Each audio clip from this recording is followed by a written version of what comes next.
Hey, what's going on, guys? Stan778 here. I'm here with some science, a little bit different for what I usually do, so let's get right into it. Hey, quiet down, will you? Okay, so what I'm going to be doing today, like you saw in the title, I'm going to be pretty much showing you what the little lines on a scope from like video games you may have played, or in real life if you use a gun. Except for if you use a gun and a scope, you already know what they are. So, for gamers and anyone else out there, I will be telling you what the lines mean on a scope. Okay, so I have my toy scope right here. And this works with any scope. Like, it doesn't have to be a professional one. I literally have an off-brand Nerf gun and its scope, and it still works perfectly. I will do a demonstration later. So you may or may not be able to see, on this side, there are these lines. Right there, you can see them. Actually, you can see it better on this side. Way back there, you can see the lines at the very end. The 4 lines, and then you can see those little, tiny, teeny-weeny lines at the very end. You may or may not be able to see them. I'll show you them right there. There they are. Each line represents 10. So, one line represents 10 feet, actually. I'll show you before. So that line is 10 feet. That line is 20 feet, the other one, and, so on. You can go, they usually just go to 20, maybe 30, 40 if you're lucky. You can go and mark them later if you're that good at it. But anyway, those mean 10 feet. Those lines are so important for guns because, well, the reason to shoot guns, to shoot accurately.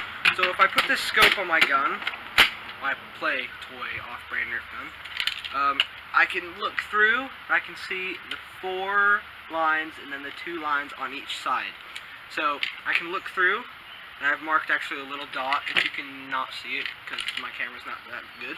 And I can see through, and the dot doesn't very help much, but it is on some scopes, and I can look through and I can see the lines very easily, and I can tell exactly where it is.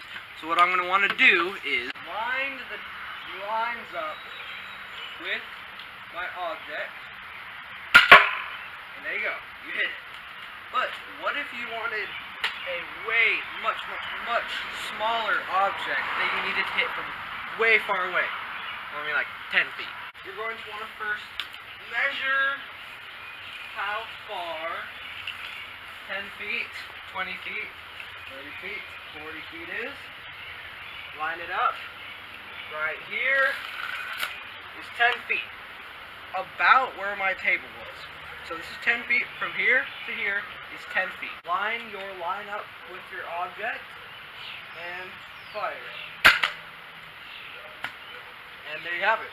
It's not that hard. It's very sciencey and all that stuff, which I'm not going to go into. The lines on the scope equal feet, pretty much. You skip the whole video, come to this part. Lines equal feet. Whoa. Hold up a second. So, I thought I was watching a science video? Well, okay, you are. So, let me explain some stuff. So, the reason why the lines match up so much is... Here, let me draw you a picture. Hold up, one second. Let me get my stuff. So, here's the gun. That's my toy gun, okay? So, I have the gun, and I need to, let's say, get it right here, which is about 10 feet away. That's pretty much what we're doing, right?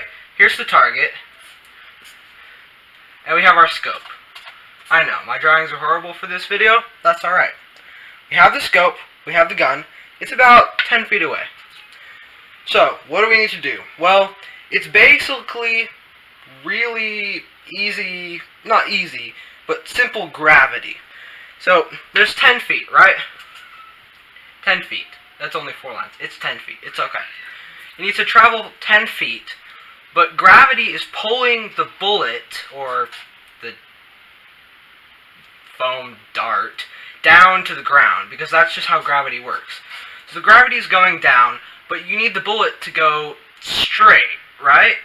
Yeah, well, I guess if you're up here, a bit higher, maybe 10 feet, I'm not sure, a bit higher, then you could just use the regular scope and point it right in the dead center. But you're not doing that.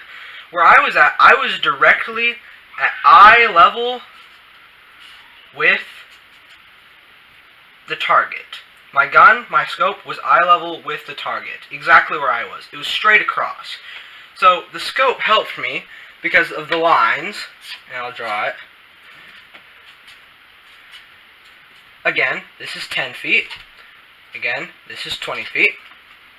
The 10 feet lowers it so that the center of the gun, the center of the scope, brings it down just a little bit, and it's been calculated that you need to raise the gun. The lower mark raises the gun upward, so that when you shoot, the gun is moving upward, of course, with the line. So pretty much now that you moved it upward, the center, 10 feet across, of course, because this is still 10 feet, and this is the 10 mark line, is moved up. So now, let's say this is the center now.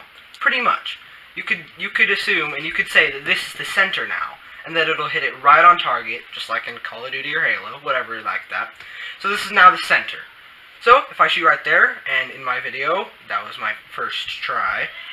I didn't take 50 shots just to show you guys. That was my first try because of science. I hit it right on target. So, that's pretty much all I have for you. There you have it. That's pretty much it for this video. Thank you guys so much for watching.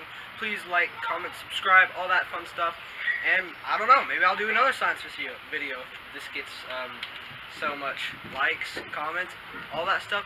Do all that, and I'll do more of this, and thank you guys so much. What the heck?